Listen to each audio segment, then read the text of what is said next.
êtes complètement tapés ou quoi? Bonjour à tous et bienvenue dans Caméflex, votre émission podcast cinéma hebdomadaire où on revient sur les films qui font l'actualité. Ça sort tous les jeudis à 7h du matin. Et oui, c'est fini les vacances pour vous. Oui, parce que comme vous l'avez appris dans l'émission précédente, les 3 dernières émissions, on les a enregistrées d'une traite. Ouais, on s'est fait 2 semaines. Ouais. C'était pas de repos quand même, parce qu'on a dû se faire un marathon de genre 25 films. On a fini à 5h30 du mat la dernière fois qu'on avait tourné. C'était beaucoup de boulot, mais en vrai, ça nous a laissé 3 semaines de répit. C'est pas mal, hein. Et là, ça repart en force, parce que depuis hier, Tom, depuis 2 jours, on s'est tapé 4 films. 4 films plus un rattrapage de mon côté. Et toi aussi, en fait, tu l'as re-rattrapé ce film-là. Oui, complètement. Donc on s'est tapé 5 films sur les 2-3 derniers jours, donc c'est pas trop mal. Là, je crois que l'intro va dégommer la voix là. C'est vrai. Ça démarre hyper mal. En fait, vous savez pas, je sais pas si on l'a déjà dit, mais en gros, la majorité des intros, c'est moi qui les écris, et la plupart du temps, tu les découvres et je te demande de faire les trucs sur le vif, quoi. Et là, pour le coup, là, la voix grave de Nicolas, elle m'a cassé la gorge. Cette semaine, comme vous l'avez entendu dans l'intro, on va parler de Le Roi Soleil, on va parler de Pris au piège, de Escape from the 21st Century, de la guerre des roses et de l'original de 89 aussi, puisqu'on l'a rematé pour l'occasion. Non, on va prendre un appel aussi. On a plein de messages sur Instagram de votre part. C'est trop cool. On les écoute tous. Et c'est l'occasion. Aujourd'hui, comme c'est une grosse émission, on mettra qu'un appel. Sur les émissions plus légères qui arriveront peut-être dans les semaines à suivre, on en mettra plus. Ouais. Donc vraiment, n'hésitez pas. Pour resituer, les appels dont on parle, c'est des petites anecdotes de vous, les auditeurs, que vous nous racontez en lien avec le cinéma. Voilà. Donc si vous voulez le faire, de toute façon, on va en reparler quand on prendra l'appel tout à l'heure dans l'émission. Mais si vous voulez nous envoyer votre anecdote, vous avez juste à nous envoyer une demande de message sur Instagram. On l'accepte et ensuite, vous pourrez nous envoyer un vocal. Tom ? Oui. Comment se sont passées tes vacances ? Bah, tu sais qu'on était ensemble. Ah ouais, putain, c'était censé être des vacances, ça s'est un peu transformé en marathon quand même. On a peu dormi. Beaucoup fait la cuisine. Beaucoup mangé. Beaucoup bu. Au final, on est revenu dimanche. Et bah, je peux te dire que le retour à la vie réelle fait un peu mal au cul quand même. Toi, tu le vis mal, le retour au boulot. En plus, c'est une grosse émission qu'on a cette semaine. On a maté 1 milliard de trucs. Ouais. Et même hier soir, en fait, on est rentré hyper tard. Et les gens vont commencer à rentrer au travail. Là, je sais que vous n'avez pas envie d'entendre ça, mais les cours vont reprendre. Les vacances sont finies, les congés payés sont terminés. Et vu que c'est la fin de l'été, Tom, je voulais juste faire un dernier appel, une bouteille à la mer. Mais dans la mer.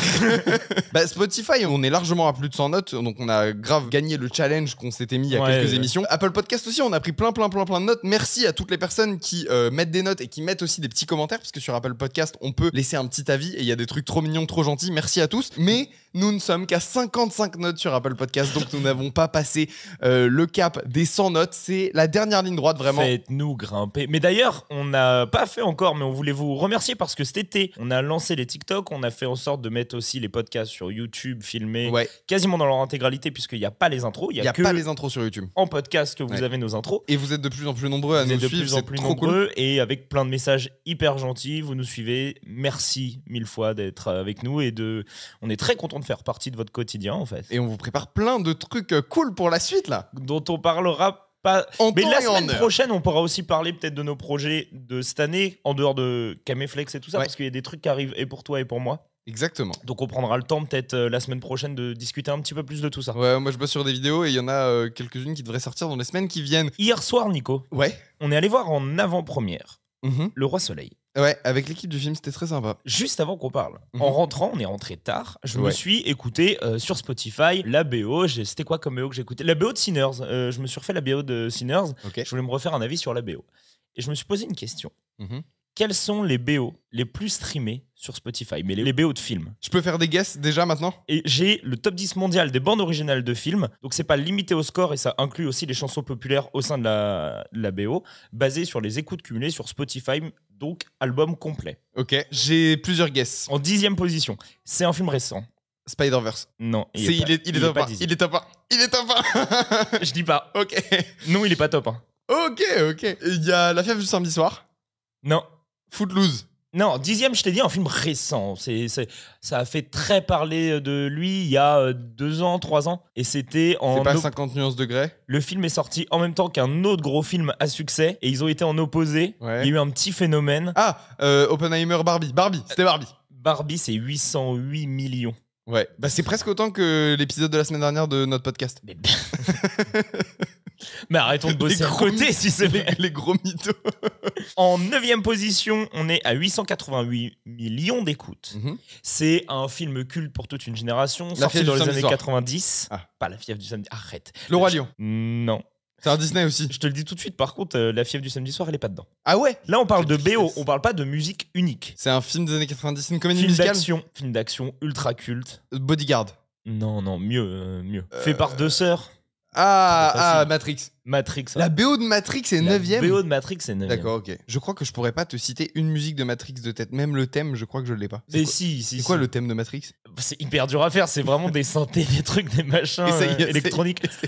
Je l'ai toujours pas. Non, moi je l'ai pas non plus. Okay. En 8ème position, pareil, c'est un Nolan. Oppenheimer. Non. Inception. Non. Interstellar. Okay. Avec 891 millions. Pareil, très dur à faire à la bouche la musique d'Interstellar. Et Interstellar. Non, je l'ai pas. Mais je l'ai absolument pas reconnu. Mais si, c'est la musique qui est sur les TikTok motivation là. Ah oui, ok, d'accord. En 7, on est sur un Disney. Le Roi Lion. On est même sur un Pixar. Monstres et compagnie. Non, mais non. Je sais pas, ça m'est venu en tête. Si, t'adores un des morceaux Rebelle. Non, mais tu connais un morceau de Rebelle? Oui, le thème. D'accord. Hyper bien le thème. Fais-le. J'invente. Ah oui. Non, il y a de la guitare. Il y a une grand-mère trop mignonne. Coco. C'est Coco. Ok, ouais, ça m'étonne pas. Oui, bah c'est le plus musical des Pixar. Pixar, ouais, c'est Pixar. Ouais. En 6ème, on est encore sur un Disney. Le Roi Lion. Bah ouais, Le Roi Lion. Ah voilà, merci. En 5ème position, un film sorti la même année que Le Roi Lion. Donc, culte. Quand tu démarres. Jurassic Park. Non, culte. Quand tu commences à découvrir un peu le ciné, tu fais waouh, mais ce gars-là est trop fort. Fight Club. Non. Un autre. Seven. Mais c'est pas un Fincher. Non, Attends, c'est 94 du coup? 94, ouais. The Mask. Non, mais il y a la BO de The Mask. Ouais, elle est trop bien la BO de The Mask. À part Sancho le cubain. Ouais, il y a que celle-là, ouais. Dans le manuel du petit cinéphile, genre il y a forcément un poster dans un coin. Fiction. Ouais, Pulp Fiction. Pulp Fiction, c'est 1,497 milliards. En 4, c'est hyper surprenant, mais je sais pourquoi. Bridgerton saison 3, comme le quiz de Netflix. Ah non. Okay. C'est un film archi récent. C'est un second opus, et c'est avec des avions. Across the Spider-Verse. Avec des avions? Predator, le dernier Predator? C'est 2022. Avec des avions? Avec un acteur connu pour ses cascades. C'est le Belmondo d'aujourd'hui, quoi, si on veut dire. John Wick? Non, c'est Top Gun Maverick, mec. Ah ouais. Ok. Pourquoi? Parce qu'il y a des morceaux hyper cultes dedans que les gens ont vachement réécoutés et qui font partie de la BO. Ça m'étonne pas. D'accord, ok, je comprends. Il y a des choix aussi extrêmement hasardeux dans Top Gun Maverick. Tu sais, la scène sur la plage où ils font du beach volley là. Ouais. Il y a une musique de, je l'ai pas vu, Maverick, dessus, vraiment. Il est 4ème, frère. Donc ça veut dire que Top Gun Maverick fait plus d'écoute que Hakuna Matata. En BO, oui. Okay. En album, oui. En 3, bah, tu l'as dit plusieurs fois. Spider-Verse. Into the Spider-Verse. Pourquoi? Bah déjà, la BO est mortelle de Spider-Verse et Sunflower, qui est un des morceaux les plus streamés. Qui est le morceau le plus streamé au monde, je crois. Ou pas film, mais peut-être bien. Je crois que c'est le morceau le plus streamé sur Spotify. En 2, ça va te faire archi plaisir. C'est une comédie musicale. 2. Tu m'en parles souvent. Hamilton. Ouais, Hamilton, c'est 5,8 milliards. Ouais, c'est chaud. Et en 1, bah archi surpris, frère. En 1, alors film culte, pareil, du petit manuel du cinéphile. Non. Jurassic Park. Non. Toy Story. Non, c'est pas de la SF, c'est pas de l'action. Un des plus gros films de l'histoire. Allez, la majorité des gens vont dire c'est mon film préféré, tu vois. Interstellar. Non, c'est pas Interstellar. Interstellar, on l'a déjà dit. Je ne suis pas. Fight Club, Alien, Jurassic Park. Avec Tom Hanks. Jurassic Park 2. Il y a Tom Hanks dans Jurassic Park 2. Ouais, mais il fait un petit caméo. Il fait le Vélociraptor, oui, c'est ça. Frère! Je sais pas. Le film le plus connu avec Tom Hanks, Forrest Gump. Forrest Gump, ok, d'accord. J'étais archi surpris que ce soit Forrest Gump la BO la plus écoutée de tous les temps. Et bah tu sais quoi, ça m'étonne pas du tout parce qu'il y a énormément de classiques en fait qui parcourent les années dans la BO de Forrest Gump.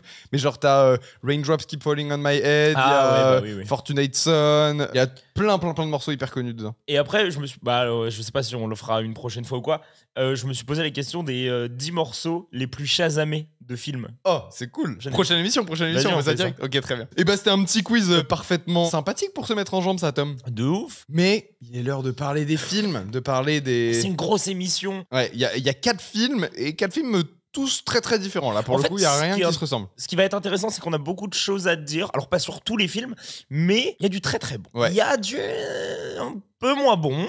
Moi, il y a 2 films par lesquels je suis un poil déçu cette semaine. Il y en a qui frôlent le mauvais. Ouais, peut-être. Et bah, je te propose qu'on commence tout de suite avec Le Roi Soleil de Vincent Maël Cardona. Avec plaisir, Tom. Personne ne saura jamais ce qui s'est passé ici. En fait, c'est fou parce que tu payes ton ticket. Y'a rien de plus égalitaire. N'importe qui peut gagner. Et rien de plus injuste.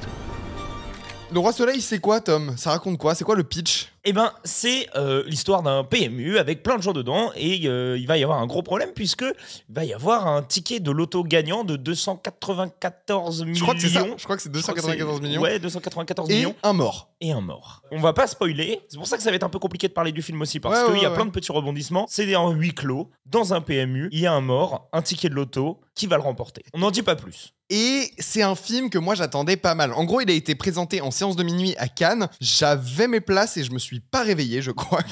Mais ça, c'est un gros classique de Monsieur Delage, ça. Quand on était à Cannes. J'étais un peu dégoûté de pas l'avoir vu. Alors, donc, on l'a vu hier soir en projection avant-première avec une partie de l'équipe qui était présente et qui a présenté le film. Ouais, qui a été super parce qu'ils ont fait une Q&A après et eux étaient top. Ouais, franchement. Pio Marmaille était hilarant. Mais pas les questions du public. Moi, j'ai bien aimé les questions du public, hein, contrairement à toi. Ah oui, mais bah ça, ce sera un sujet, mais la majorité du temps, les Q&A, j'ai un peu du mal. Ouais, bah là, pour le coup, je trouvais que c'était assez pertinent. En tout cas, les membres de l'équipe qui étaient là, ils ont réussi à tourner. Ils ont été géniaux, ils ont super bien répondu. Mais après, avoue que dans les questions-réponses, il y a souvent des trucs qui reviennent, c'est redondant. On a les fameux. Alors en fait, j'ai pas une question, mais deux questions. Ça m'insupporte. C'est quoi vos inspirations? Et il y a. C'est pas vraiment une question, c'est plus une remarque. Ça, c'est les trois. Et à chaque question-réponse de toutes les avant-premières, de tous les trucs où il y a l'équipe T, elles arrivent à chaque fois. Et non, et peut y avoir des grands moments de malaise. Il y en a eu un petit hier. Ouais, mais un truc formidable. On peut peut-être le raconter. Mais en fait, à chaque Q&A, il y a des trucs de malaise. Il y a des moments malaise. Mais là, il y a eu un truc qui se rapproche du formidable, c'est qu'il y a une personne âgée, une vieille dame, qui s'est levée et qui allait parler directement au réal. En fait, elle s'est levée pour partir. Et au passage, elle a fait « D'ailleurs, j'avais un petit truc à vous dire. » Mais en fait, ils étaient encore en train de faire le Q&A. Et en fait, pendant 2 minutes, elle lui parle et ils ont arrêté le Q&A. Parce qu'elle s'est mise à leur taper les discutes. Et donc tout le monde était hilar. Et les acteurs ont grave rigolé de ça et tout. C'était rigolo. Mais c'est vrai que t'as des gens, tu dis, mais tu as perdu l'esprit. Qu'est-ce qui t'arrive? Aucune convention sociale. Non, en tout cas, la séance était vraiment cool. Et c'est un film, justement, qui méritait d'avoir un Q&A. En fait, je trouve que c'est un film qui se prêtait vraiment bien à l'exercice. J'étais très content d'entendre le réal parler du film et les comédiens aussi parler du film. Parce que moi, c'est un film que j'ai beaucoup aimé. Franchement, c'est peut-être l'un de mes gros coups de cœur de l'année. Sans rentrer trop dans les détails du spoil, comme tu disais. T'as pas encore vu le remake de Flubber, toi, hein? C'est prévu, ça? Non, je sais. Mais si ça sort en loose day, je pense que ça peut arriver. Déjà, il y a le remake de Anaconda qui sort à la fin de l'année, donc on est vraiment pas à l'abri. Si un remake de Flubber, ce serait un truc avec genre Kevin Hart ou quelque chose. Jack Black. Ah ouais. Jack Black, possible. Jack Black, très possible. Quand même, Non, moi c'est un film que j'ai vraiment beaucoup aimé, qui fait partie de mes gros coups de cœur de l'année. Je pense que c'est une vraie proposition de cinéma qui a du sens en fait. C'est un film qui va nous parler de la fiction sous toutes ses formes, la fiction qu'on se fait dans notre tête, la fiction qu'on se raconte les uns avec les autres, la fiction au cinéma, et il va entremêler tout ça via cette idée simple de qu'est-ce que je ferais si j'avais un cadavre sur les bras et un ticket de loto gagnant? Comment je me comporterais? Dans quel scénario je m'évaderais dans mon cerveau, dans mon esprit? Et t'as raison de parler de ça, puisque c'est un film qui va pousser vachement cet aspect-là de la fiction et qui va énormément travailler, et ça fait plaisir, avec l'image. C'est-à-dire que dans la mise en scène, dans le cadrage, dans tous ces choix-là, il y a une vraie réflexion derrière sur la fiction, comment la mettre en scène. Et ça va même jusqu'à un plan où tu sors du décor et tu vois le décor du PMU, qui est un plan lambda. Ça n'a pas d'impact dans le film, ça n'a pas de spoil. C'est pas comme dans Au Poste où t'apprends à la fin qu'il y a un twist. Enfin bref. Il va y avoir des jeux de reflets avec des objets, des cadrages étranges, des façons de monter un peu bizarres qui décontenancent un petit peu le spectateur. C'est vrai. En gros, il y a une remarque qu'on fait souvent dans l'émission, c'est, en tout cas moi je la fais souvent, c'est je dis voilà, ça c'est un téléfilm, tu vois, ça n'a aucune valeur visuelle, il y a rien là-dedans. Il y a pas de cinéma là-dedans. Cette semaine on en a un. Ouais, il y en a un gros, ouais. On va pas spoiler, mais il y a un film qui est un pur téléfilm. Ce film-là, c'est l'antithèse de ça. C'est du cinéma, c'est du bon cinéma qui essaye de raconter par l'image et qui essaye de faire quelque chose avec l'image. Et Pio Marmaille parlait de ça pendant le Q&A en parlant de la mise en scène de Vincent Maël Cardona. Il expliquait que il faisait une espèce de distinction qui est assez intéressante en fait entre metteur en scène et cinéaste, et donc il casait Vincent Maël Cardona plutôt dans la catégorie catégorie des cinéastes. Parce qu'il travaille avec l'image et il réfléchit à ce que l'image raconte. En gros, c'est ça. Pour résumer sa pensée, je pense que c'est ça. Et c'est pas un truc qui est écrit, c'est pas une définition concrète. C'est sa définition, mais c'est pas mal. Elle est censée, tu vois. Il y a les metteurs en scène qui vont se concentrer sur juste faire jouer les comédiens, faire du blocking, donc faire en sorte que les comédiens ils interagissent avec le décor et les uns avec les autres dans le décor. Donc il y a des réals qui vont se concentrer là-dessus et sur le scénario et tout. Et il y en a qui vont se concentrer sur l'image, comment on raconte avec l'image. Et pour moi, ça devrait être la base du cinéma. C'est ce que je préfère au cinéma, c'est quand le réal ou la réal va me parler et va me raconter son histoire avec l'image, avec le montage, avec tous les outils qu'il a à sa disposition pour faire de la mise en scène. Et là, je trouve que c'est l'exercice de style parfait. C'est vraiment, on va pousser les potards à fond, on va raconter des histoires, on va faire des retours en arrière, on va faire des flash-forward, des flashbacks. Enfin, c'est trop génial. À côté de ça, donc je suis d'accord sur toute la réflexion que tu as avec l'image et tout ça. Et à côté de ça, c'est quand même un jeu où les acteurs sont mis en avant. Ah ouais, complètement. Ouais. T'as des films où les acteurs, toujours important, mais où l'image prédomine. Et là, il y a quand même un truc où les acteurs sont mis sur le devant et c'est écrit aussi pour eux, quoi. C'est-à-dire qu'on va les mettre aussi sur le devant de la scène et que tu as des séquences où c'est full du jeu d'acteur. Et là, il y a eu l'intelligence aussi de savoir poser sa caméra pour exploiter ça. Totalement. Donc, c'est un mélange assez judicieux en soi. C'est un truc qu'on reproche souvent aussi et qu'on va peut-être revoir cette semaine. Donc, à des films qui ont des montages où juste on va avoir du champ contre champ. Ouais, avec un plan large pour situer la scène et ensuite c'est champ contre champ. Avec un montage qui veut rien dire, qui raconte rien. Là, on a une mise en scène qui est beaucoup plus réfléchie, en tout cas dans les scènes de dialogue entre les personnages. Déjà, on sent que les dialogues sont très intentionnels et on sent que la manière de les filmer, de les mettre en scène est aussi extrêmement intentionnelle. C'est pas n'importe quoi, tu vois, c'est pas juste champ contre champ puisqu'on a rien d'autre à faire. Je crois qu'à aucun moment du film on a un plan qui est juste là pour fonctionner, quoi, pour faire continuer le récit. Moi je trouve que donc le pitch du film, c'est une idée simple, mais c'est quand même bien exécuté et je pense que ça a pris du temps pour que le film se fasse parce que c'est un film réfléchi et notamment il y a un truc qu'on s'est dit, toi et moi, hier en sortant de la séance. Maintenant, on évite de trop parler des films quand on sort des séances pour pouvoir le garder. Là, on en a parlé un petit peu vite fait. C'est que toutes les blagues, parce qu'il y a des blagues dans le film, toutes les blagues sont bonnes. Elles fonctionnent. Alors qu'il n'y en a pas beaucoup. Hein. Il n'y en a pas tant que ça. Il y en a genre 5, un truc comme ça. Mais toutes les blagues fonctionnent. La salle rigolait à toutes les vannes qui étaient bien placées. Moi, je trouve qu'il y a le personnage donc, du tenancier du PMU. Je sais pas si on peut dire tenancier de PMU, mais bon, vous avez compris l'idée globale. Le mec qui est derrière le bar. Nico, c'est ça, il s'appelle? Ouais, je crois que c'est ça. À un moment, il a une phrase et en fait, c'est une vanne qu'on fait tout le temps. Mais c'est laissez-moi tranquille, s'il vous plaît. Il faut partir, madame. Il faut partir maintenant, madame. Laissez-moi tranquille. Ça, c'est très, très drôle. Et le jeu combiné au montage, parce que le montage laisse pile le bon silence parfait pour que la blague fonctionne. Donc, il y a vraiment une cohésion d'équipe qui fait que les vannes marchent vraiment, sont justes, et c'est hyper agréable de voir qu'un film touche exactement au bon endroit quand il le souhaite. Tu fais bien de mentionner le montage, puisque on a appris du coup hier pendant la projection que le montage avait été beaucoup retravaillé, que la version qui avait été montrée à Cannes n'est pas celle qui sort en salle, là, que nous on a vu du coup hier. Oui, parce que la scène d'intro du film... scène d'intro a été décalée. Elle devait être à la toute fin et elle a été décalée au tout début. Ça peut fonctionner aussi. Je trouve ça très bien qu'elle soit au début. Ouais, moi je pense que ça aurait tiré en longueur en fait s'il y avait eu un épilogue à la fin. On peut peut-être parler vite fait de la scène d'intro. Ouais, si tu veux. La scène d'intro, en fait, on est chez Louis XV à l'époque de Louis XV et où c'est Casanova qui vient voir le roi pour lui dire bon, en ce moment en France, c'est pas Jojo les copains, j'ai une idée, on va instaurer le loto. Ouais, introduire la loterie, suivi d'une séquence où c'est en soirée à Versailles, donc dans l'époque moderne, où un mec, qui est d'ailleurs dans le bar plus tard, va classer la bourgeoisie par type. Et en fait, ces deux scènes combinés vont avoir du sens plus tard. Parce que les personnages qui sont dans le PMU sont issus d'une bourgeoisie plus ou moins haute et en tout cas ont des métiers différents et donc des revenus différents et donc pas la même classe sociale. Et donc les réactions qu'ils vont avoir, les choix qu'ils vont faire... Elles vont être en accord avec la théorie qui est mise au début. Et c'est plutôt malin parce qu'il y a des trucs où tu pourrais dire pourquoi. Et au final, ça prend sens par ces scènes d'intro. Et même en termes de structure, ces deux scènes-là, c'est les deux seules scènes qui vont se passer à l'extérieur du PMU, qui vont sortir du huis clos. Il y a des moments où les personnages vont sortir du bar, mais... Et tu vois, je préfère que tu ne sois pas dans un huis clos et que tu arrives dans un huis clos, que ça se finisse dans un huis clos, plutôt qu'on en ressorte. Tu commences dans un huis clos et que la fin t'en sorte. Et d'ailleurs, l'intention de Vincent Maël Cardona sur cette scène avec Louis XV, là où on va introduire la loterie en France, il l'a réfléchi et je trouve que ça se ressent bien dans le film, comme si c'était l'origine de ce fait divers qu'on va vous raconter dans le film. Tu vois, c'est genre,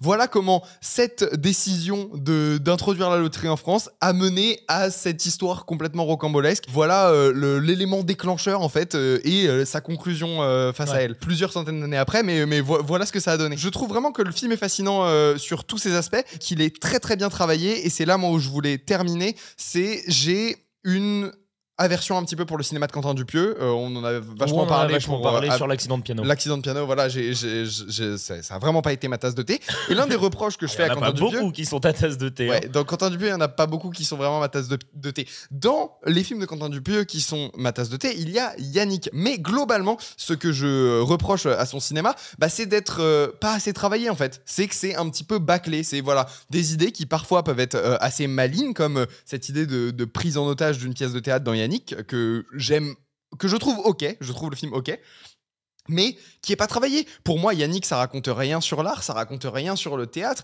ça ne pose même pas d'enjeu, de tension, de suspense. Non mais je m'en tape en vrai. Non mais chacun a son avis. Si vous aimez bien Yannick, vraiment, grand bien vous fasse. J'en ai rien à foutre. Moi, le film ne me plaît pas pour ces raisons. Je trouve pas que le film raconte quoi que ce soit sur quoi que ce soit. Je vais balancer 2-3 pistes un peu hasardeuses, un petit peu nébuleuses sur. Je vais parler un petit peu d'art, je vais parler de théâtre. C'est à toi de te faire ton avis. Et voilà. Et les gens vont se dire qu'il y a un propos dans mon film. Là, j'ai l'impression que le film qu'on a vu, Le Roi Soleil, c'est vraiment ce que Quentin Dupieux rêverait de faire. Mais en fait, il faudrait juste qu'il se mette au travail. Il y a ce ressenti quand je regarde Le Roi Soleil où non mais c'est un peu cru, un peu brutal, mais je trouve pas. Mais je te jure que c'est qui est le bad cop aujourd'hui, quoi. C'est tout. C'est vraiment ce que je ressens. Je ressens que ce film-là a été travaillé depuis des années et des années et des années. D'ailleurs, Vincent Maël Cardona explique à la fois dans le dossier de presse et dans l'intervention qu'il a fait hier au ciné que c'est une idée qu'ils avaient eue à la base quand ils étaient en école de cinéma en 2012, figure-toi. Donc ça commence à dater. Donc c'est une idée qui a germé, qui a évolué, qui a été énormément travaillée. Quand tu vois que entre la projection à Cannes et maintenant, ils ont encore retouché le montage et ils retouchent le truc et tout. C'est que voilà, ils savent que un film c'est important, que le sens qu'ils veulent leur donner à ce film-là, il est important, que voilà, faut respecter ce processus créatif. Un truc que j'ai l'impression que Quentin Dupieux ne fait pas quand il fait des films, et c'est ce qui me manque pour moi à ces films. Voilà, pour moi c'est Yannick en très bien. Toi, t'as adoré le film, il est sûrement dans ton top de l'année. Toi, beaucoup moins.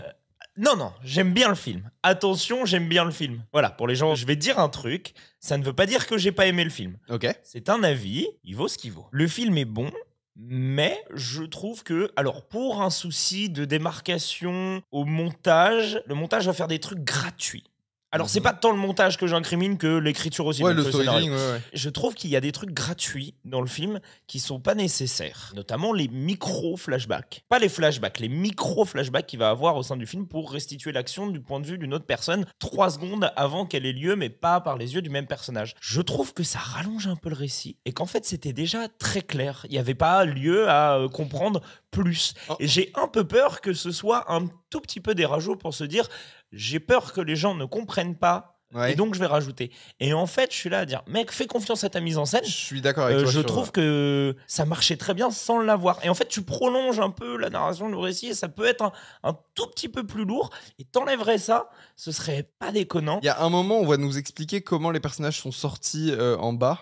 Alors qu'on a très bien compris. Et ça, on a très bien compris. Genre, vraiment, on n'a pas besoin de cette explication. Donc, je suis un peu d'accord avec toi. Et il y a une autre scène. Alors, peut-être que là, c'est juste moi qui n'ai pas compris ou qui suis passé à côté. Ça arrive de passer à côté d'une explication. Il y a une scène avec la propriétaire du bar. Et la propriétaire va danser, mettre de la lumière. Ouais, faire sa petite chanson. Gratuit. Enfin, je trouve que c'est gratuit ou je suis passé à côté de quelque chose. Mais du coup... Juste ce truc-là, je trouve qu'il y a quelques points où je me dis fallait te faire confiance, quoi. C'est parce qu'il y a des trucs qui rallongent et des fois, c'est un tout petit peu long. Mais ça ne veut pas dire que je n'ai pas aimé. Juste un tout petit point comme ça. Mais je suis pas en désaccord avec toi sur ça. Moi, je trouve pas que ça nuise au film, contrairement à toi. Moi, je suis d'accord avec toi. Il y a des petits moments qui font un petit peu plus flotter le récit. Ça où rallonge genre, la sauce, le retour arrière est un poil lourd, où tu dis bon ok, là franchement j'en avais pas besoin. Après il va te réexpliquer un truc en plus derrière, tu fais ok, bon c'est pas totalement gratuit, c'est pas totalement injustifié, mais peut-être qu'il y avait des chemins plus simples pour faire vraiment avancer l'histoire et pour qu'on passe un cap. La scène de danse, la scène de chant danse là, elle me gêne pas. Effectivement ça alourdit peut-être un tout petit peu le film, mais en fait le film forme un tout tellement cohérent, il est tellement thématiquement cohérent ce film, que je lui pardonne complètement des moments qui traînent un tout petit peu plus en longueur, ou des moments où je me dis bon bah voilà, c'est peut-être un petit peu plus superflu que le reste. En fait le film est tellement logique et limpide, il raconte tellement quelque chose sur ce qu'il est en train de faire en fait, le geste de raconter une histoire, le geste de filmer. Moi je lui excuse tout en fait à ce film, tu vois. Et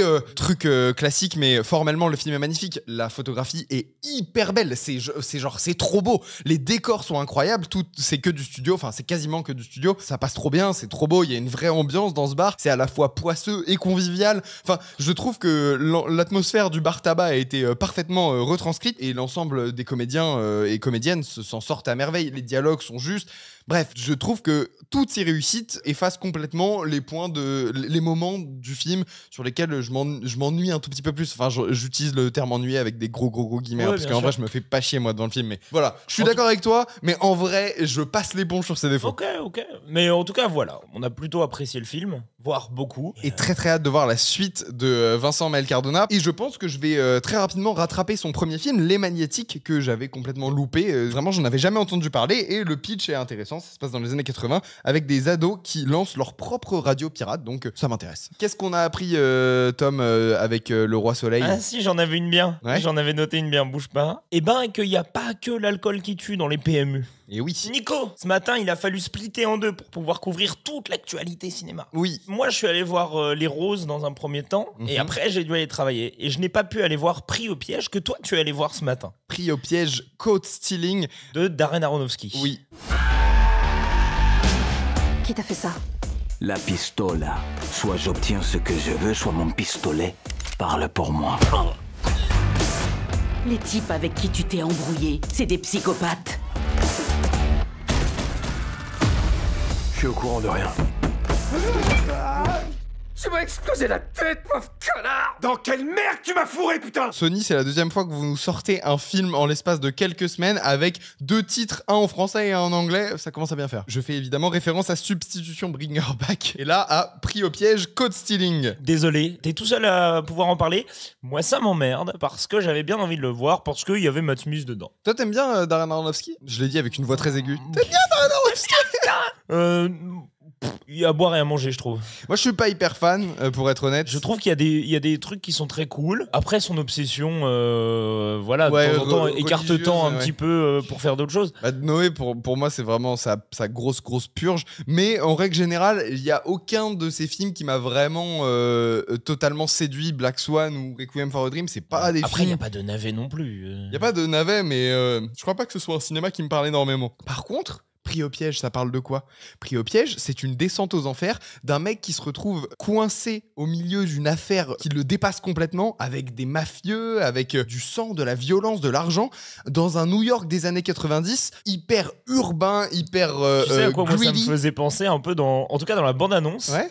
J'étais entre un Guy Ritchie et un film des frères Cohen. En tout cas, la bande-annonce faisait un peu penser à ça. T'en es pas loin. Mais là, le pitch que je te dis, de base, moi, là où je voulais t'amener, c'est que c'est très proche de After Hours. Effectivement, ce que tu dis, c'est complètement logique. On va y revenir après. Mais ça me fait penser à After Hours de ouf.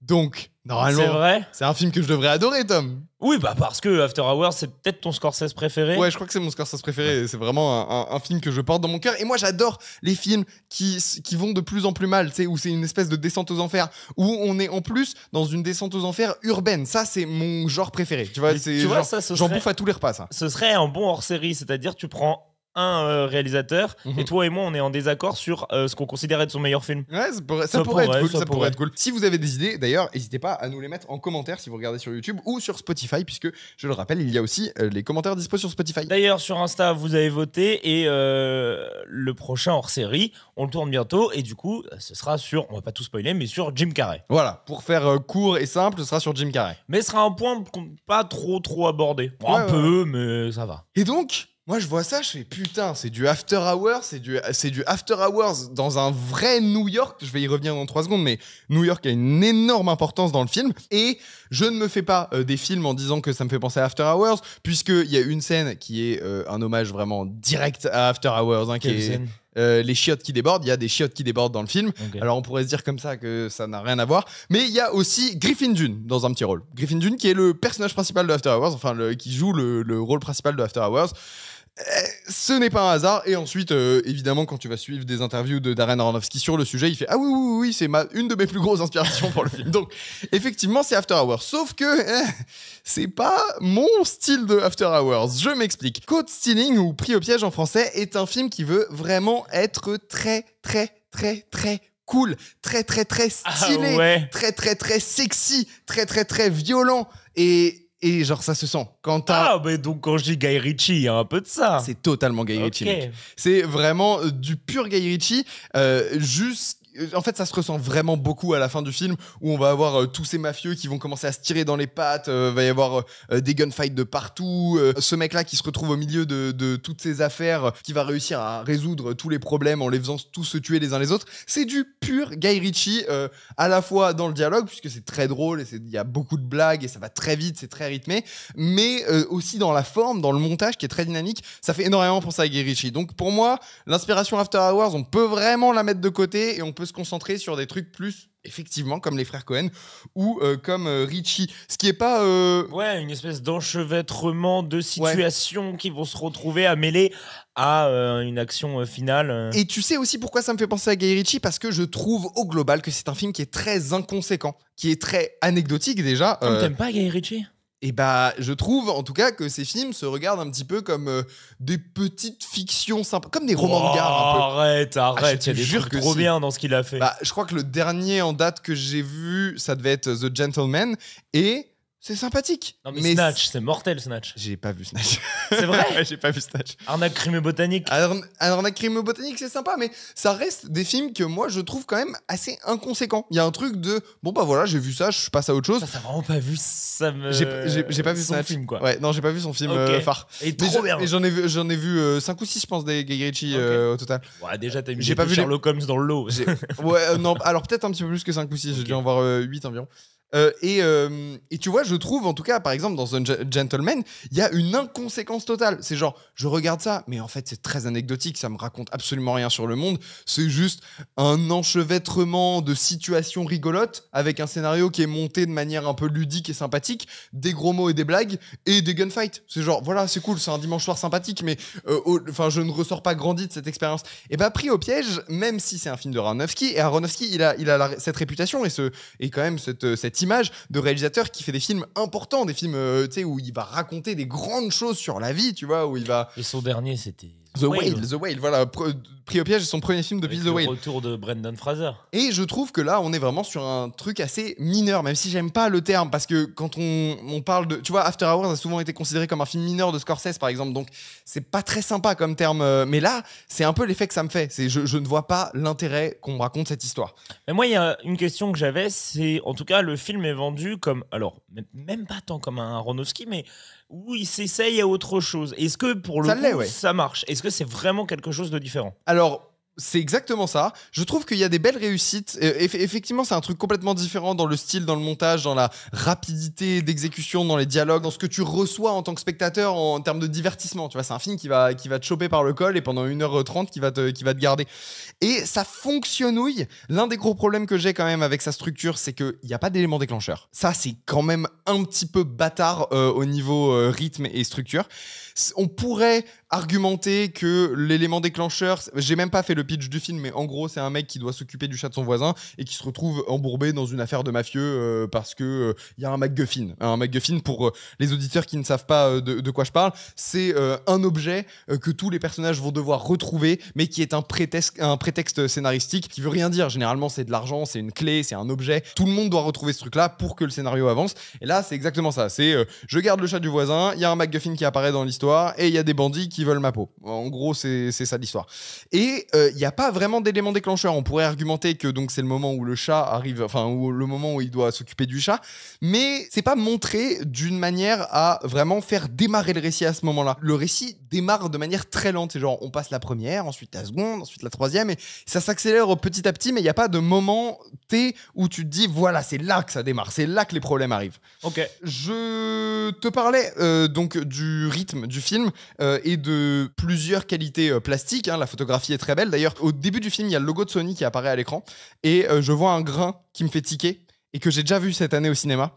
Et je crois... alors, j'ai pas réussi à trouver l'info sur Internet, mais je suis quasiment sûr d'avoir raison. En fait, il y a la caméra. Il y a deux options possibles. C'est sur la manière dont ça a été tourné. J'ai regardé comment ça avait été filmé, avec quelle caméra ça a été filmé. Ça a été filmé avec du numérique, si j'ai bien compris. Okay. Pourtant, il y a vraiment un aspect grain pellicule, puisque ça se passe en 98 et qu'il veut faire référence à un certain cinéma, notamment Je sais à quoi t'as pensé. J'ai pensé à quoi? T'as pensé The Apprentice? Non, pas du tout. Pas du tout. Mais effectivement, on s'en rapproche. En fait, quand le logo Sony démarre, je vois un grain qui est un peu bizarre. Où je me dis, je reconnais ce grain. Et ce grain, on l'a vu dans quoi? On l'a vu dans le film sur Dylan, A Complete Unknown. Ah, ok. Qui était très bien, qui avait utilisé une technique de développement très spéciale, c'est-à-dire que tout le film avait été tourné et post-produit en numérique, donc avec des caméras numériques sur des ordi numériques, et derrière, ce master, ils l'ont filmé avec une caméra pellicule, et donc ils ont fait un transfert, enfin ils l'ont filmé avec une caméra pellicule, c'est une manière un peu grossière de raconter le procédé, mais voilà, en gros, ils ont passé le film sur pellicule après pour le retransmettre en numérique, ce qui fait que tu as quand même ce grain qui est organique. On n'a pas juste appliquer un filtre grain à l'image, on a un grain qui est organique. Et j'ai vraiment beaucoup l'impression que c'est exactement le même procédé qui a été utilisé sur Pris au piège. Ok, intéressant. En tout cas, ça rend bien, l'image est super belle, mais j'ai quand même un tout petit souci au niveau du montage, c'est qu'il y a des blagues et des moments qui sont vraiment montés comme des séquences de bande-annonce ou comme des petits sketchs internet, avec genre la musique qui se coupe et des trucs comme ça, et c'est genre, on est au cinéma les gars, en plus on fait référence à des grandes œuvres importantes, le film est bourré de références et de cinéma en fait, enfin, il y a énormément de cinéphilie dans ce film-là, hein, ça se sent direct, mais je trouve que tout gâché avec des risers, c'est le bruit de son qui monte et qui se coupe, ça fait vraiment un peu cheapos. Et il y a un truc que j'ai adoré dans le film, et c'est peut-être la seule chose vraiment que je retiens de ce film. Le reste me paraît un peu fade et m'a pas beaucoup intéressé. Mais il y a un truc qui a vraiment marché sur moi, c'est cette lettre d'amour à New York. Je pense que ça a été le point de départ de son processus créatif à Aronofsky. Il voulait vraiment, c'est adapté d'une nouvelle, mais il dit que quand ils ont adapté la nouvelle avec l'auteur de la nouvelle, New York est devenu un personnage à part entière qui a pris les commandes un petit peu de l'écriture du scénar. Et en fait, ça se sent. J'ai pas vu New York filmé de cette manière-là depuis 10 ans de cinéma. La raison pour laquelle on filme plus à New York, c'est parce que filmer au Canada, dans les grandes villes canadiennes, c'est plus attractif financièrement, genre Toronto, Vancouver et tout. Et donc, ça fait 10-15 ans qu'on ne voit plus assez New York à l'écran, alors que c'est la ville de cinéma. Le Spider-Man 4 Brand New Day qui est actuellement en train d'être tourné, et il tourne en Écosse. Tu vois, c'est. Je crois qu'il tourne en Écosse. J'espère que. Ça se trouve, j'ai une connerie. J'espère qu'il y aura quelques scènes quand même qui sont tournées à New York, parce que moi, ce qui me manque dans les derniers Spider-Man avec Tom Holland, bon, plein de choses. Hein. beaucoup de points. Et d'ailleurs, on en reparlera parce que tous les points qu'on critique, j'ai l'impression que c'était au final plutôt global. Et que, du coup, le réal, qui est le réal de Shang-Chi, a essayé de pallier. Corriger, sur le nouveau film. Donc, il y a plein de problèmes dans cette dernière trilogie de Marvel, enfin, à mes yeux, en tout cas, moi, je l'aime vraiment pas. Mais l'un des trucs qui me manque le plus, c'est New York. New York fait tellement factice dans les nouveaux films Spider-Man. Je ne vois pas de plan large, je ne vois pas de bâtiments iconiques. Je vois pas. Tu regardes ceux avec Sam Raimi, genre, ça transpire. Je vois pas la vie new-yorkaise, en fait. Et je vois pas les piétons, tu vois, le fourmillement qu'il y a dans cette ville. Le métro, ça me manque énormément dans cette trilogie. Et ça me manque énormément, en règle générale, au cinéma depuis 10-15 ans. Puisque ça coûte un peu plus cher de tourner à New York et que, il y a des villes qui font très bien l'affaire. Sauf que c'est pas New York et que là, New York est à l'écran. Il y a Coney Island, on va à Manhattan, à Brooklyn et tout. On est au cœur de la ville. Vraiment, je te jure que si tu rattrapes le film... Tu le vends plutôt bien. Et puis moi, j'avais prévu de le voir. Mais pourtant, j'ai pas aimé. Hein. Non, t'as pas aimé. Non, pourtant, c'est pas ma cam. Ok. Pourtant, le film vraiment m'a déçu pendant 1h30. Enfin, je crois que ça dure 2 heures. Sur 5, tu lui mettrais combien? Un bon 3, genre, c'est pas mal. Ouais. C'est tolérable. Après, je sais que moi, je peux plus facilement me laisser séduire que toi sur du film entre guillemets série B. Oui, moi aussi j'aime bien les séries B, mais j'aime bien les séries B qui ont une raison d'exister. Tu vois. Qui sont malins. Ouais, qui sont malins. Et tu vois, on parlait du Roi Soleil juste avant, et pour moi c'est vraiment l'inverse là. C'est le Roi Soleil, c'est genre le film qui existe parce qu'il a une vraie raison d'exister, parce qu'il veut raconter quelque chose. Et là c'est un prétexte. Et là on est sur un truc un peu nébuleux de Aronofsky, les nostalgiques des années 90 de New York. Il voulait faire un petit thriller rigolo, rendre hommage à After Hours, faire une comédie à la Guy Ritchie. Et bon, il a tout mis ça dans un seul et même film, mais ça fait un truc sympatoche quoi. C'est très drôle que tu finisses là-dessus, puisqu'on va parler de la guerre des roses. Mais avant ça, on va prendre un petit appel. Une petite anecdote. On va prendre Jacques Tiffus qui nous a envoyé un vocal que toi t'as pas écouté, que moi j'ai écouté en avance. Je découvre en direct. Hello la team Caméflex. Je viens de découvrir votre podcast, j'aime beaucoup, ça fait 2-3 semaines que je le suis, donc du coup, j'ai entendu votre appel à l'anecdote. Je vais essayer de vous donner mon anecdote sur le cinéma en essayant d'être clair et pas trop long. Je suis régulièrement figurant et ça m'arrive d'être sur des longs métrages et la plus grosse expérience que j'ai pu avoir, c'était sur Sherlock Holmes 2, qui a été tourné avec Robert Downey Jr. À Strasbourg, au pied de la cathédrale. Donc il y avait un gros dispositif, 300 figurants, énormément de mise en place, etc., etc. 3 jours de tournage et sur le dernier jour, on tournait une scène d'explosion. Moi, j'étais en soldat. On devait débouler pour aider les gens qui se relevaient après l'explosion.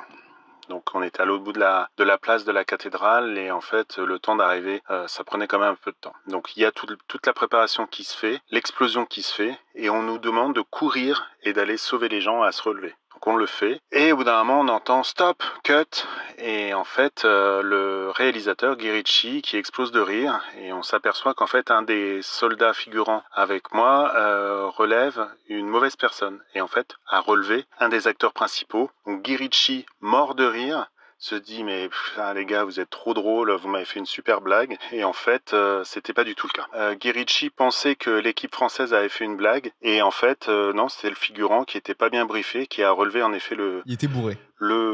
L'acteur principal, mais en même temps c'était un peu la merde parce que pour le coup c'était pas du tout prévu. Et donc là, les Américains, parce qu'il y avait une équipe anglaise, une équipe américaine et une équipe française, les Américains ont vu rouge tout de suite, ont engueulé le pauvre figurant avec 300 personnes autour de lui, et on lui a demandé de quitter tout de suite le tournage, parce qu'en fait, le fait de relever un des acteurs principaux, en fait, ça a caché complètement le plan. Il fallait qu'il relève, en fait, un autre figurant, enfin, peu importe, mais en tout cas, ça n'allait pas du tout. Donc le pauvre figurant soldat a été viré du tournage, et a dû traverser toute la place de la cathédrale avec la honte sur ses épaules et a dû arrêter de travailler sur ce tournage avec une mauvaise expérience à la clé. Et on a dû refaire la scène et du coup les autres soldats figurants ont dû relever des bonnes personnes, enfin pas l'acteur principal qui avait un gros plan de caméra directement braqué sur lui. Bon, déjà, c'est marrant parce qu'on vient de parler de Guy Ritchie en long, en large, en travers. Ouais, ça devait être méga la honte, en fait, de... Ouais, le pauvre, quoi. Parce que tu te dis, ok, je suis figurant. En plus, t'es sur une grosse production, t'es sur un blockbuster américain. Le 1 avait vachement fonctionné. Donc, quand tu sais, en plus, t'as Robert Downey Jr., tu te dis, ah, putain.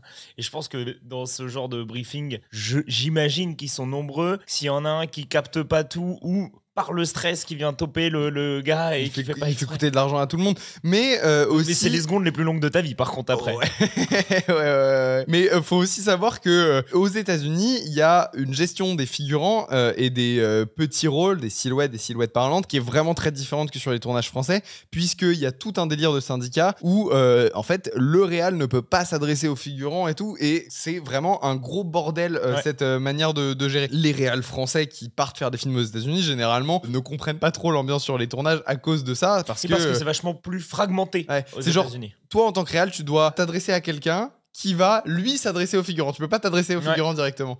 Donc je pense qu'il y a juste une différence de culture sur les tournages avec les acteurs de complément, quoi. Et je pense aussi que, vas-y, on n'a pas de temps à perdre avec un mec qui fout la merde sur le bateau. Tu sais à quoi ça me fait penser? Ça me fait de ouf penser au vocal de Christian Bale sur le tournage de Terminator Salvation qui pète un câble sur un... Je crois que c'est sur un figurant ou sur un technicien. Après, il y a un truc, je sais pas si j'ai bien compris, mais si c'était une scène avec des explosions... Ah bah ouais, putain. Ah bah ça coûte cher à refaire. Ouais, ça fout la merde sur le plateau, quoi. Ça me fait penser à sur le tournage du Bon, la Brute et le Truand, il y a un moment un pont qui doit péter, la caméra ne tourne pas encore, machin, et en fait t'as l'équipe qui est sur le pont qui va savoir pourquoi fait péter le pont, la caméra ne tourne pas, Donc le plan est foutu et puis c'est une grosse... Il n'y a pas de plan, il n'y a rien, le plan est foutu puisqu'il n'existe pas. C'est la grosse panique puisque c'est une scène importante et qu'un pont à fabriquer, ça se refait pas. Et à faire exploser, ça coûte cher. Et donc c'est la merde et l'équipe a réussi à reconstruire pendant la nuit le pont pour retourner le lendemain. Ça, c'est fort. Mais c'est une perte d'argent terrible. Non, ça devait être rigolo en tout cas comme expérience. Moi, j'ai des potes qui étaient sur le tournage de. Enfin, qui ont vu le tournage de Hunger Games 3, si je dis pas de bêtises, qui était à Ivry. J'avais des potes à Ivry et c'était l'attraction quoi. En fait, tout le monde avait vu Katniss Everdeen dans les bâtiments construits par le Corbusier. Okay. Allez, fin de la digression. N'oubliez pas que si vous voulez nous envoyer vos propres anecdotes, alors ça peut être tout et n'importe quoi. Un truc que vous avez vécu sur un tournage, un truc que vous avez vécu dans une séance de ciné, un truc que vous avez vécu en lien avec un film quelconque, vous pouvez nous envoyer un vocal sur Instagram. Donc c'est @cameflexlive. Ouais. D'abord, il faut juste nous envoyer un petit message pour qu'on confirme votre demande d'invitation par message. On vous accepte et vous nous faites un vocal. Exactement. Pour les gens qui ont envoyé des vocaux les dernières semaines, pas de panique. Ouais. On les a de côté, on les écoutera dans l'émission. C'est juste que là, on n'a pas le temps. Avec le planning, on n'a pas le temps. C'est des grosses émissions qu'on a pour la rentrée.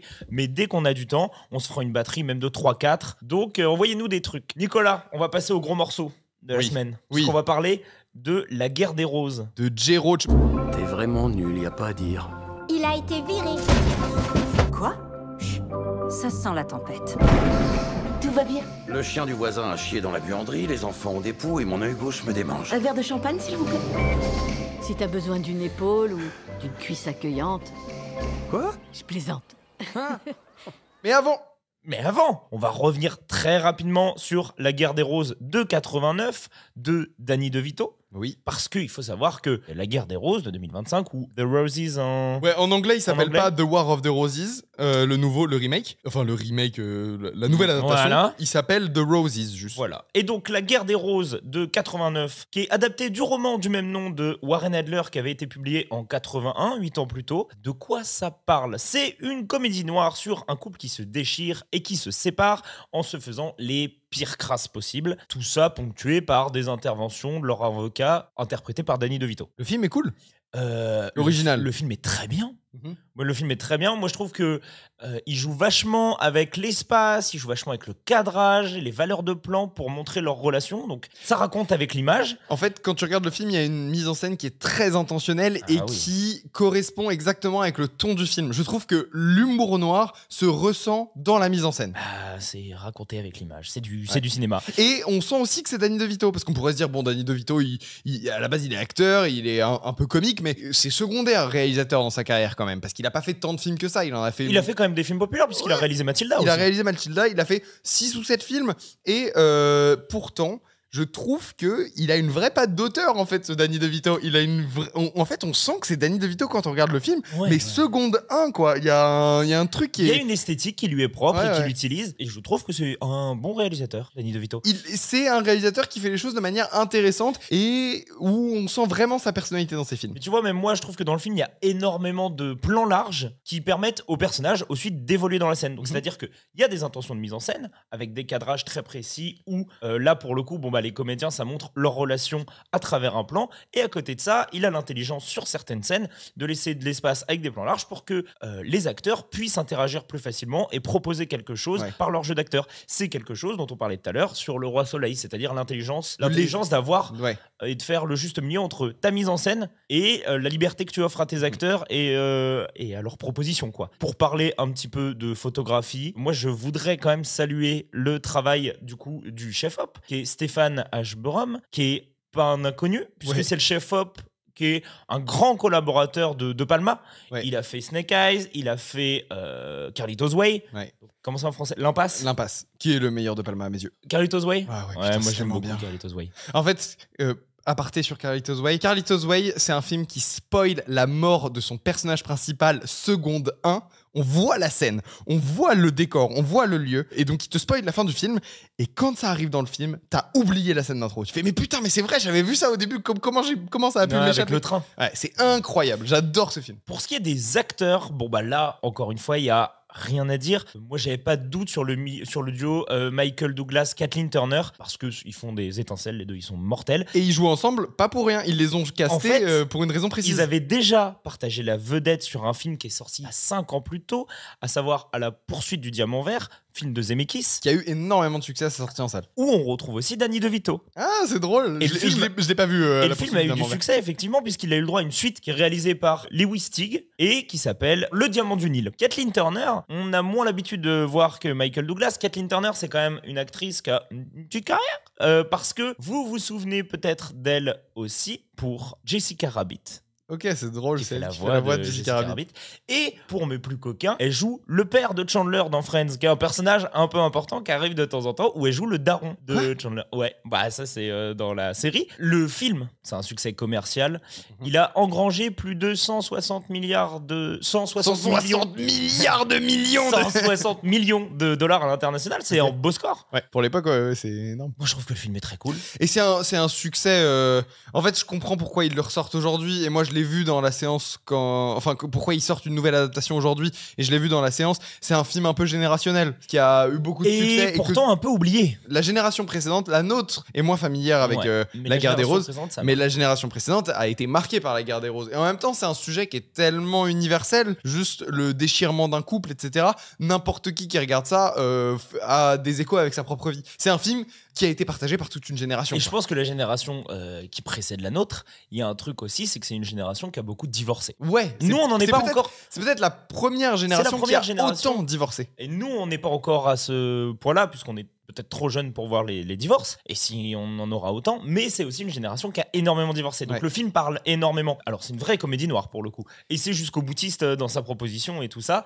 C'est pas on se fait des petites crasses et on se fait des bisous à la fin. Je vous laisse découvrir le film, parce on n'a pas envie de spoiler, que ce soit les crasses qui se font ou même la finalité. En tout cas, je recommande chaudement de voir le film. Moi, je l'avais pas vu. C'est un film, j'étais passé complètement à côté. Et c'est vrai que le film m'a pas mal fait rire. Je le trouve très créatif. En fait, le lien avec De Palma, il est évident quand tu regardes. Il y a les plans emblématiques de Palma qui sont dans le film et tout. Donc, que ce soit le même chef-op, en fait, c'est genre une évidence quand tu regardes le film. Moi, j'ai été surtout surpris par cette maîtrise qu'a Danny DeVito de mener son récit de bout en bout avec autant de personnalité et avec un ton qui est pas facile à gérer, parce que le sujet est lourd quand même. En fait, on peut très vite faire le lien avec des violences conjugales, avec des relations toxiques et pas drôles en fait, juste nocives. Et pourtant, il arrive toujours à jongler et à être sur le fil à chaque fois, mais exactement. Ça passe, quoi. C'est drôle. Et pour moi, le film n'a pas vieilli en fait. J'ai l'impression que parce que l'esthétique, elle est nickel, quoi. Non, mais je veux dire en termes de thématique, juste, je trouve pas que le film soit vieillot où tu fais ouah, il y a des trucs qui passeraient plus du tout aujourd'hui. C'est la remarque qu'on s'est faite. Ouais. J'ai pas l'impression de ça, parce que le film a vraiment trouvé le bon ton. Ce que font les personnages dans le film est très immoral, et donc en faire de l'humour noir, même toujours aujourd'hui, à part un moment, elle lâche un mot qui est plus toléré aujourd'hui, une insulte homophobe. Ouais, en même temps, je pense que les gens qui aujourd'hui s'engueulent et tout peuvent quand même lâcher ce mot-là. Elle lâche une insulte homophobe à un moment, Kathleen Turner, et je pense qu'il y a 2-3 expressions, 2-3 trucs qui passeraient plus trop aujourd'hui, mais en fait, je trouve que le film passe toujours très bien aujourd'hui, qu'il a rien de choquant pour un œil de 2025. Non, et puis les deux se font tellement de saloperies et que ça va monter en gamme à chaque fois dans... Qui sera le pire? T'es du côté de qui dans le film, toi? J'ai pas de côté, frère. Franchement, les deux sont affreux. Moi, je pense que la meuf, elle a plus raison que Michael Douglas. Ah ouais? Ouais, je crois que ouais. Elle lui fait des sales trucs, hein. Ouais, mais Michael Douglas, il fait un... Non, mais sinon, je vais spoiler. Je ne spoil pas. Faites-vous votre... Moi, je suis du côté d'aucun des deux. Les deux sont un peu des salopards. En tout cas, l'année dernière, il y a eu... on fait un remake de La Guerre des Roses. Moi, j'étais pas Jojo à l'idée d'un remake du film. Ouais. Et en règle générale, je suis pas particulièrement fan à l'idée du remake tout court, d'ailleurs. Et même s'il existe des super contre-exemples, ces dernières années, le fait de remaker et... pas vraiment se détacher, ou en tout cas bref, on s'en fout. Dans l'idée, j'étais pas chaud d'un remake de La Guerre des Roses, surtout que je considère que c'est un très bon film. Oui, mais regarde, en vrai, le film qu'on a vu là, le film qui vient de sortir en salle, il est très très très très très différent de l'original. On n'est pas sur un truc plan pour plan inutile. C'est un film qui raconte autre chose en fait. Moi, le seul truc, c'est que quand le casting du film est annoncé, je commence légèrement à changer mon fusil d'épaule. Parce qu'on me dit, du coup, le couple est interprété par les fantastiques Olivia Colman et Benedict Cumberbatch. Déjà, je me dis, oui, bon, bah là, tu prends vraiment 2 grosses pointures beaucoup trop fortes, avec un casting aussi où il y a des sacrés acteurs, quoi. T'as Andy Samberg, qui est un des mecs qui me fait le plus crever de rire. Pour ceux qui voient pas, c'est le mec qui joue dans Palm Springs et dans Brooklyn Nine-Nine, qui fait partie du groupe du SNL. Ouais, qui fait partie du groupe des Lonely Island, qui est très très drôle et qui ont fait des films trop cool. Et il y a Kate McKinnon aussi, qui a été pas mal au SNL. Ouais, elle est beaucoup au SNL, et moi j'ai un truc avec elle, c'est qu'elle ne m'a jamais fait rire. Elle fait toujours le même humour. Dans Barbie, elle fait le même humour. Dans Ghostbusters, elle fait le même humour. Dans celui-ci, elle fait le même humour. À chaque fois, c'est genre, c'est quand que ça s'arrête, ce gag de 10 minutes qui ne me fait pas rire. Je sais pas pourquoi, elle me fait pas rire. Mais je pense que c'est pas de sa faute à elle, pour le coup. C'est son humour, quoi. Elle, vraiment, dans tous ses sketchs, elle fait la même mimique. Elle fait le même sketch en boucle. Et il y a même Ncuti Gatwa, là, qui est un acteur qui commence à grimper. Qui a fait Doctor Who. Qui a fait Sex Education, qui est celui qui tire le plus son épingle du jeu de la série. Mais je sais pas si t'as regardé Sex Education. Non, j'ai pas regardé. Franchement, à chaque fois, c'est lui qui s'en sort le mieux. Je trouve que c'est un acteur qui est brillant et qui, bon, alors là, dans le film, ça transparaît pas particulièrement, mais qui a une vraie présence. Et je pense qu'il aura la chance d'avoir je lui souhaite une carrière prometteuse, quoi. Là, tous les comédiens dont tu viens de parler, ils ont tous les mêmes rôles en fait dans le film, on va y revenir, mais pour moi ils ont des rôles de comédie classique américaine insupportables, et c'est tous des personnages fonction, mais oui, on va y revenir. Mais en tout cas, la promesse du truc par les acteurs, je suis là en mode pourquoi pas, pourquoi pas. Donc je vais au cinéma avec un certain entrain, et qu'est-ce qu'on en a pensé? Est-ce que tu veux que je démarre et tu vas-y, démarre-moi ça. Allez, on va commencer par les points positifs. Ouais. La photographie, le couple, non. Le couple marche vachement bien. S'il y a bien un point sur lequel j'étais pas inquiet, en même temps, c'était les comédiens, et je pense que la relation qu'ils instaurent et leur jeu. Ouais. Effectivement, on croit à ce couple-là. Pour le coup, ça fonctionne. Voilà. Maintenant, j'adore La Guerre des Roses de 89. Danny DeVito, c'est bien. Là, Jay Roach. Bon, je vais taquer. Jay Roach, tu peux nous resituer? Qu'est-ce qu'il a fait, Jay Roach? Il a pas fait... Alors si, il a fait Austin Powers, que j'aime bien. Austin Powers, je trouve que c'est une bonne comédie. Moi, Austin Powers, ça me fait rire. Il a fait Mon beau-père et moi. Il a fait un film qui est sorti il y a quelques années, qui pour le coup n'était pas drôle, qui parlait de... Bombshell, ouais, des scandales à Fox News. Des scandales d'agression sexuelle à Fox News. Après, il a pas fait, à part Austin Powers, il a pas fait particulièrement de bons films. Si, t'oublies le petit chef-d'œuvre qui est le remake du Dîner de con américain. Que j'ai revu cette semaine par le plus grand des hasards. Le Dîner de con, pas le remake. Non, le Dîner de con. C'est abominable, le remake du Dîner de con. Avec Steve Carell. Oui, tout à fait. Et Paul Rudd. L'esthétique est aseptisée. Et à la différence de l'original, il n'y a aucune recherche dans la mise en scène, dans l'esthétique, dans le cadrage. Les visuels sont plats, c'est terrible. C'est un téléfilm. C'est un pur téléfilm, mon Dieu. C'est insupportable de voir des gens parler dans des pièces comme ça sans cinéma pendant 1h50. Il y a rien, c'est waouh quoi. Il y a rien du tout. Mais il y a pas une idée de la colorimétrie, le blanc. Ouais, le blanc. Le blanc. Ce qui va le mieux passer sur tous les téléviseurs quand ils vont regarder le film sur Netflix chez eux. On enlève l'idée du narrateur aussi, parce que dans l'original, le narrateur c'est DeVito. Alors ça, à la limite, pourquoi pas, j'ai pas de problème avec ça, malgré le fait que le personnage de DeVito avait un intérêt narratif dans l'original, puisqu'il permettait d'articuler le récit en teasant des trucs qui allaient se produire. Il avait des phrases énigmatiques qui t'incitaient à suivre et qui te permettaient aussi de rentrer dans le film et dans ce que ça allait raconter, puisqu'il te balançait des petits teasings. Un exemple, c'est quand il dit voilà, je lui ai donné ce conseil-là, je n'aurais jamais dû donner ce conseil-là, parce que ça a causé un drame par la suite. Et on reprend leur histoire. Ce qui fait que tu as envie de savoir. C'est vrai ce que tu dis, et en plus, tout bêtement, quand tu commences l'original, tu as Danny DeVito qui te raconte littéralement une histoire. C'est lui le réalisateur du film, c'est lui qui a travaillé aussi un petit peu sur le scénario, enfin, qui a pensé le film avec son scénariste, et donc tu as cette entrée en matière où c'est, voilà, je vais te raconter l'histoire, c'est moi qui réalise le film, c'est mon humour, c'est ma manière de raconter. Et ça me paraît très logique en fait. Oui, et puis ces phrases énigmatiques, elles ont un intérêt dans le récit. Que tu enlèves ce personnage-là, ça ne me pose pas particulièrement problème. Il y a Jay Roach qui arrive et qui fait alors je vais vous raconter. Mais substitue-le par autre chose. Trouve un autre outil pour pouvoir happer le spectateur d'une autre manière, mais pour titiller sa curiosité. Pas du tout. Pas grave, d'accord. Le film va plutôt faire le choix de nous raconter cette histoire d'amour des débuts jusqu'à la fin. Maintenant. Dans les moindres détails. Alors que l'original, on est plus sur des petites phases de vie. On va être sur le jour où ils se sont rencontrés, le jour où il a décidé... De Noël, où ils sont avec leur enfant. Où elle lui achète la voiture. Voilà, quelques jours qui... en fait, des jours clés où on va pouvoir suivre brièvement la vie de ce couple jusqu'à ce que ça tourne au cauchemar. Là, le divorce, l'idée du divorce apparaît dans les 30 dernières minutes du film. Alors, j'ai regardé mon téléphone pour savoir. Ça apparaît sur les 30 dernières minutes. Est-ce que c'est un défaut? Je sais pas, parce que... je suis désolé, toi ça te pose pas de problème. Moi je trouve déjà que dans l'original, c'est une promesse qui est pas vraiment tenue, puisque... Non, en vrai... C'est une singerie de dire ça. Mais non, mais t'as quand même une bonne partie du film qui ne repose pas du tout sur le fait de raconter l'histoire d'un couple qui se fait des crasses. C'est moitié-moitié. La moitié du film, tu découvres ce couple, l'autre moitié... Pour moi, c'est pas moitié-moitié. C'est les saloperies, c'est le 3e acte. C'est le 3e acte. Avant, c'est leur histoire d'amour. Et là, dans celui-ci, c'est un peu plus... Je sais pas si le film veut raconter la même chose. Je pense que à l'écriture, en tout cas, enfin, le scénario de The Roses, celui de 2025, cherche plus à nous... En plus, le film est sous-titré A Love Story. C'est The Roses, A Love Story. Donc, on va nous raconter cette histoire d'amour.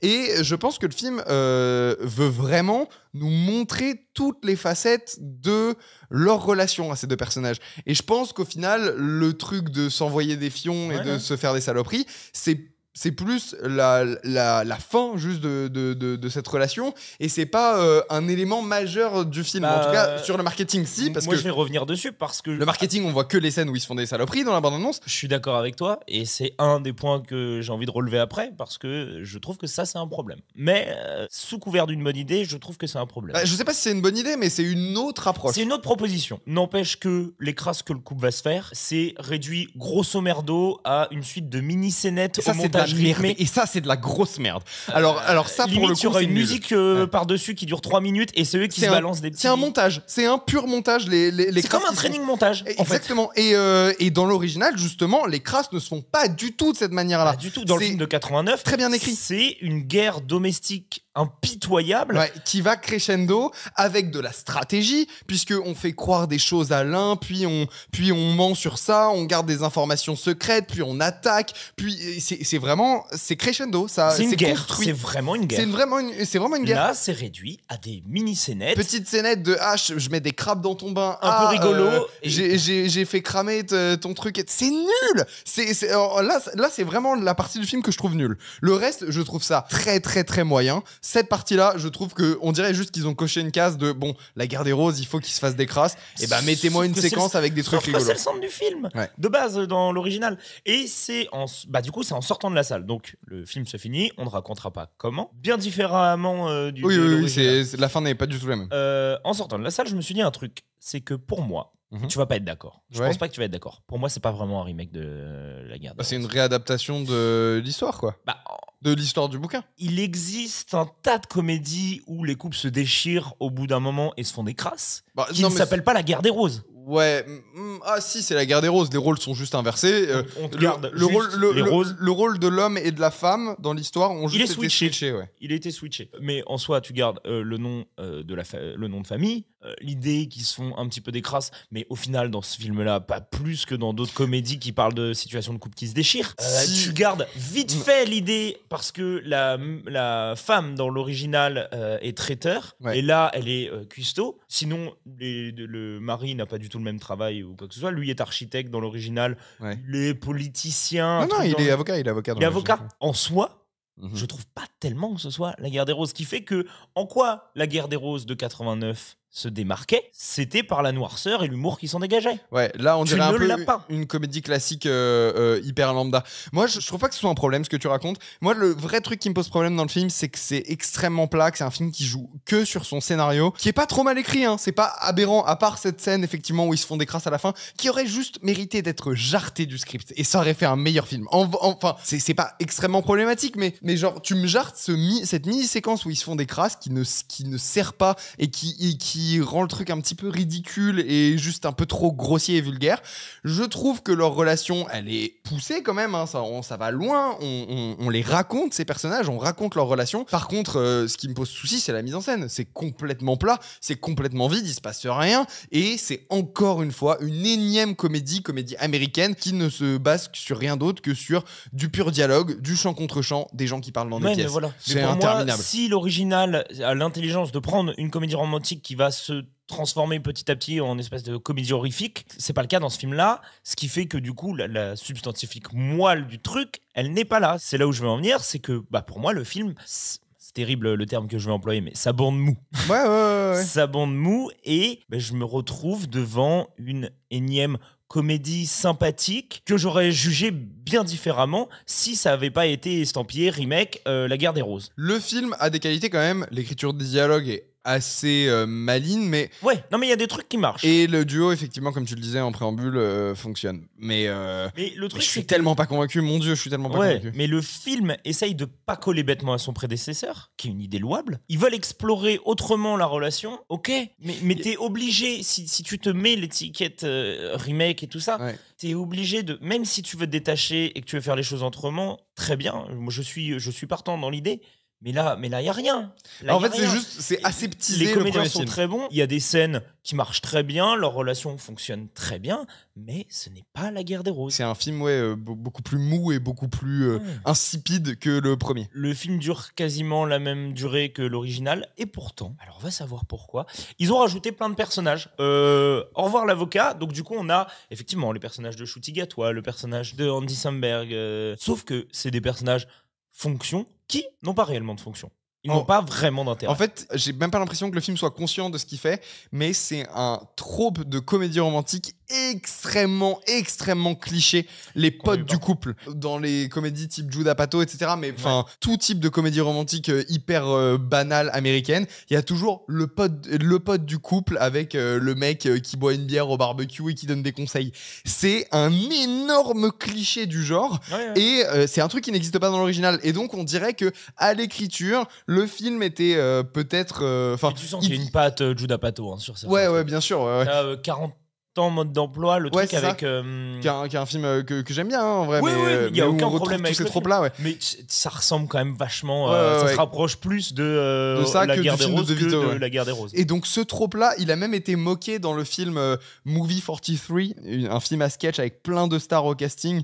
Et il y avait le couple Anna Faris et Chris Pratt. C'était une parodie de comédie romantique où, en gros, le délire, c'était Anna Faris qui savait pas comment dire à Chris Pratt qu'elle avait envie qu'il lui chie dessus. Et donc, c'est une parodie de comédie romantique avec tous les codes du genre, et il y a le pote, enfin le couple d'amis derrière qui lui dit mais mec, il faut que tu lui chies dessus.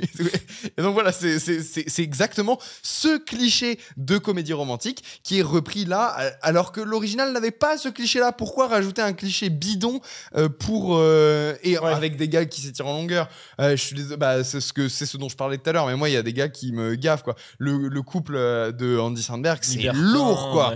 C'est la blague, je l'ai compris au bout de la 3e fois. Alors au bout de la 12e fois, je te jure que j'en ai marre. Non, moi j'ai été assez déçu. On a essayé de me faire croire à un truc bien. Je me suis fait avoir. Ouais, je trouve ça assez insipide. Et je pense que j'aurais été utile. bien plus indulgent avec le film s'il n'avait pas eu cette étiquette-là. Voilà, c'est peut-être notre déception de la semaine, j'ai l'impression. Qu'est-ce qu'on a retenu de La Guerre des Roses? Que si t'es un architecte et que Day One, le bâtiment que t'as construit, il s'écroule, c'est que tu mérites tout ce qui t'arrive quand même. Que t'es pas hyper bien entouré non plus. Ça, je trouve que c'est vraiment un truc... Alors, d'habitude, je suis pas là en train de pinailler sur la cohérence du scénario et tout, mais là... Le mec est architecte de profession. En plus, ça a l'air d'être un bon architecte. Et genre, Day One, son truc qui s'écroule, ce n'est pas possible. Ça n'existe pas. Si tu respectes les règles de construction et tout, ça ne peut pas arriver. On va parler du dernier film, à savoir Escape from the 21st Century de Lee Yang.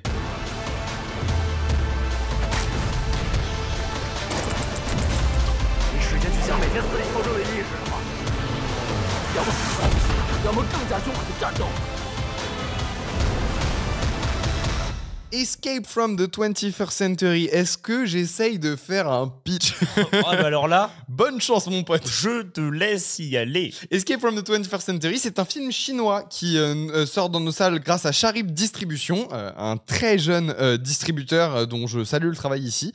Maxime, du coup, qui a créé sa boîte de distribution il y a quelques années, a sorti Hundreds of Beaver, qui était le film qu'il avait fait avant. Et là, c'est sa première sortie nationale. Donc, gros respect à toi si tu nous écoutes. Je trouve que c'est très admirable comme parcours. C'est vrai, très bien de le dire. Et donc, il nous sort cette petite pépite chinoise en France qui nous raconte l'histoire d'un groupe d'ados en 1999 sur une terre qui n'est pas la Terre, qui est une autre terre, réussit à remonter dans le temps parce que il y a des produits toxiques qui ont été mis dans la rivière et ça a impacté l'écosystème. Donc quand ils reniflent des pissenlits, ils vont dans le futur, ils vont en 2019, mais pas 2019 qu'on connaît. T'as vraiment pas tout compris, toi. Ah ouais, c'est pas ça? En gros, ils tombent dans des produits chimiques et ils ont le super pouvoir de à chaque fois qu'ils éternuent, ils se retrouvent projetés dans leur corps, mais dans le futur, au 21e siècle. Ouais, en 2019. Mais du coup, c'est le 2019, pas notre 2019, mais le 2019. Ouais. Le 2019 qu'on se projetait en 1999. Un peu, ouais. Alors, le scénario, c'est nawak. C'est barré. En gros, leur barré. but, c'est il y en a un qui veut retrouver son amour d'adolescence, mais il y a un des trois en fait qui est maqué dans le futur avec son amour d'adolescence. Ouais. Bref, il y a plein de choses qui s'entremêlent. Et vous savez quoi ? Je pense que ça sert à rien qu'on vous pitch le film, ce n'est pas utile. C'est pas l'intérêt. C'est pas l'intérêt de ce film. C'est un film qui est très particulier. C'est un film qui est hyper créatif. Ça, on va en parler. C'est un savant mélange de plein de choses. Ça invoque plein de styles différents, de manières de raconter par l'image. Ça invoque plein de références. C'est hyper brouillon et pas très clair. Ah, pour toi, c'est hyper brouillon et pas très clair. Non, dans la narration, dans ce que ça raconte. Ah oui, mais en fait, c'est hyper brouillon, c'est pas clair. Tu vois, mais je pense que c'est un film qui s'affranchit des règles de narration. Moi, quand je l'ai regardé, j'avais un peu l'impression de regarder quelque chose de très poétique où l'histoire, les sous-titres, là, je commençais à en avoir plus rien à foutre. J'étais simplement happé par ce qui se passait à l'écran. Bah, je suis d'accord avec toi parce que, à mes yeux, c'est pas très grave non plus. Parce que c'est pas un film parfait, ça a ses défauts, mais j'aime à croire que c'est un film qui est fait avec le cœur. Et je l'excuse de beaucoup de choses pour ça. Il y a 3 secondes, tu parlais du fait que ça invoquait plein de cinémas différents et que ça faisait beaucoup de références. Moi, j'ai remarqué du Trauma, beaucoup de Trauma, donc du Toxic Avengers, donc Trauma qui est une boîte de production hyper indé, avec des films gore faits sans budget, avec 3 bouts de ficelle. J'ai remarqué énormément de Masaaki Yuasa, qui est le réal de son chef-d'œuvre, ça doit être Mind Game, mais moi j'aime vraiment beaucoup tout son cinéma, qui est un cinéaste donc d'animation japonaise qui fait des films très psychédéliques. Ouais. Mind Game, c'est l'un des trucs les plus barrés de l'histoire du cinéma japonais, et c'est un film qui utilise plusieurs techniques d'animation, que des cadrages complètement fous. Ah, mais t'as beaucoup d'inspiration d'animation japonaise, t'as même des séquences où ils redessinent sur les images et en gros, le pitch de Mind Game, pour te donner une idée d'à quel point le film est fou, c'est l'histoire d'un mec qui a un peu raté sa vie, je crois, et qui se retrouve dans un café, sauf qu'il y a une prise d'otage dans le café, et il se fait mettre à 4 pattes par les braqueurs, il se fait tirer une balle dans le cul, et grâce à ça, il va faire un trip psychédélique et métaphysique où il va revoir toute sa vie et l'univers, etc. Ah ouais. C'est une dinguerie, ce film. Matez ça, Mind Game, si vous êtes curieux.